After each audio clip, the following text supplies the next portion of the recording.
सर्वप्रथम सर्वांना श्री स्वामी समर्थ. दोघांचं एकमेकांचं खूप प्रेम होतं, परंतु काही कारणास्तव प्रेम कुणाचं तरी म्हणजे कोणीतरी एकमेकांपासून लांब गेलेले आहे. तुम्ही दोघं एकमेकांपासून लांब गेलेले आहेत किंवा एकच जण खूप प्रेम करतो परंतु समोरची व्यक्ती प्रेम करत नाही. त्यासाठी काय करायचं तर तुम्हाला ज्या वेळेला तुम्ही एकमेकांवर खूप प्रेम करता आणि छोट्या मोठ्या काही कटकटी झाल्या असतील, लहान सहान काहीतरी कारणातनं तुमच्या थोड्याशा कटकटी झाल्या असतील, थोडेसे वाद झाले असतील, गैरसमज झाले असतील, ते पहिले समजून घ्या की हा वाद कुठून झाला, आपण एकमेकांपासून दूर का झालो, ह्या सर्व गोष्टी समजून घ्या.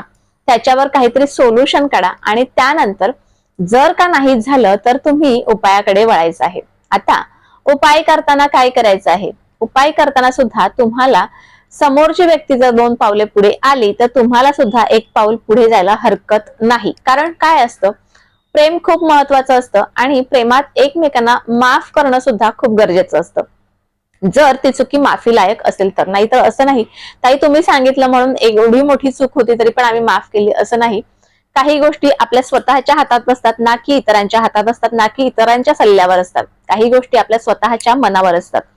काय करायचं, एकमेकांपासून लांब गेलेलं जे प्रेम असेल ते प्रेम तुम्हाला पुन्हा नव्याने मिळवायचं आहे, नव्याने एकत्र यायचं आहे, नव्याने नात्याला सुरुवात करायची आहे. त्यासाठी काय करायचं तर आपल्या घरात जिथे आपण तुळशीची पूजा करतो तिथेच हा उपाय करायचा आहे.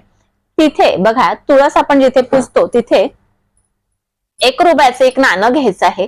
आपण जिथे घरात चिल्लर ठेवतो त्याच्यातून 1 रुपयाचं नाणं घ्यायचं आणि ते नाणं तुळशी खाली जाऊन दाबून ठेवायचं, म्हणजे अगदी बरोबर खाली ठेवायचं. त्यानंतर त्या तुळशीला 11 दिवस रोज दिवा लावायचा, रोज तुपाचा दिवा 11 दिवस लावायचा. तुळशीला प्रार्थना करायची. काय प्रार्थना करायची की तुम्ही ज्या व्यक्तीवर प्रेम करता ती व्यक्ती पुन्हा नव्याने तुम्हाला हवी आहे, तुम्हाला नवीन नात्याला सुरुवात करायची आहे. त्यासाठी तुळशी मातेला प्रार्थना करायची. आता 11 दिवस तुम्हाला हे न चुकता करायचं आहे. याच्यात जर पिरियड येत असेल तर पिरियड आल्याच्या नंतर करा. तुम्ही पुरुष असाल तर विषयच नाही. आता 11 दिवस झाले की त्यानंतर हा जो 1 रुपयाचा नाणं आहे त्याला लाल कपड्यात बांधून घ्या. छोटीशी पोटली तयार होते, लाल कपड्यात बांधून घ्या. आणि त्यानंतर आपल्या आजूबाजूला कुठे विष्णू मंदिर असेल किंवा लक्ष्मीनारायणाचं मंदिर असेल तिथे नेऊन विष्णूंच्या चरणावर नेऊन ही पोटली 1 रुपयाच्या नाण्याची अर्पण करायची. तिथे तुमची इच्छा बोलून दाखवायची. तुमची इच्छा पूर्ण झालेली असेल 11 दिवसात किंवा पूर्ण झाली असो किंवा नसो, काही दिवसाने नक्कीच तरी पूर्ण होईल आणि त्यानंतर घरी यायचं. परंतु हा उपाय कधी करायचा आहे तर शुक्रवारीच करायचा आहे. शुक्रवारीच हा उपाय करायचा आहे. आता 1-2 दिवसाने पुन्हा कधी तुमची जर का राधाकृष्णाच्या मंदिरात फेरी झाली तर ज्या तुळशी खाली तुम्ही 1 रुपया ठेवला होता त्याच तुळशीची काही पानं घ्यायची आणि तीच तुळशीची पानं तुम्हाला कृष्णाच्या चरणावर नेऊन अर्पण करायची आहेत.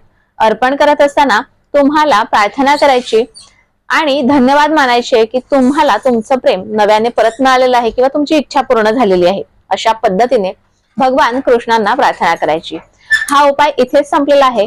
11 दिवसात नक्कीच तुम्हाला तुमचं जे तुमच्यापासून लांब गेलेलं प्रेम आहे ते तुम्हाला नव्याने पुन्हा एकदा नात्याला नवीन सुरुवात करण्यासाठी पुन्हा एकदा चान्स मिळणार आहे आणि नक्कीच हे नातं तुम्ही पुढे नेणार आहात. आजचा छोटासा उपाय जो प्रेमासाठी होता तुम्हाला कसा वाटला मला नक्की कळवा. व्हिडिओ आवडल्यास लाईक, शेअर, सबस्क्राईब मात्र जरूर करा. पुन्हा भेटूया अशाच एका नवीन व्हिडिओ सोबत, नवीन विषयासोबत. तोपर्यंत सर्वांना श्री स्वामी समर्थ.